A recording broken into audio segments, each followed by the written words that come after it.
Hello, everyone. Ukraine had fired several ATACMs into Russia, and shocker, it was no different than when they sent some of those long-range drones into Russia. Some of the opponents of giving Ukraine permission to use long-range weapons against Russian territory were saying, well, Ukrainians are going to start hitting shit indiscriminately and hurting civilians. What made you think so? I mean, we have the data from the last 2.5 years of war that actually Ukrainians have been extremely cautious when firing stuff into Russian territory. They have been extremely diligent, doing absolutely everything possible to focus on the military targets. And this was the case with this first try. So, according to a U.S. official, they fired about 8 of the missiles. 2 were intercepted, and the missiles struck an ammunition supply. Military target. Now, it is on Russian government to assess all of their valid military targets, including ammunition supplies, fuel depots, military airfields, etc., and issue evacuation orders in those areas. Considering what we know now, based on our experience with the Ukrainian operation in Russia's Kursk region, chances are Putin's administration is going to say, oh, well, it's up to the local governments to take care of their citizens, and leave it at that. So this is a good article in The Guardian. The only thing I disagree with is the way they bring it up is as if hybrid warfare by Russia is only about to start. Folks, you haven't been paying attention. What do you think has been going on this entire time?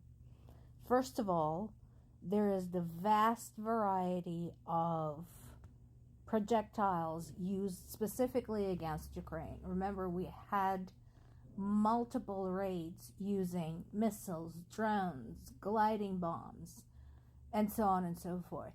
Plus, we have the warfare on the ground using the infantry. So that is happening. Plus, look at all of the various acts of sabotage carried out by Russia or its agents over the last couple of years. It's nothing new. It's already happening. The latest was actually the damaged cables, actually a couple of cables, in the Baltic Sea. Yes, again. And the captain of a Chinese vessel currently held on the suspicion of participating in this particular act of sabotage turned out to be a Russian citizen. Shocker. So, that is already happening. And so, I sure as hell hope that both the US and the European Union have been shoring up their military defenses and their cybersecurity, because we know how fond Russia is of unleashing cyber attacks. So, if you guys haven't been doing it over this last couple of years, what the heck have you been doing? Because again, this is nothing new.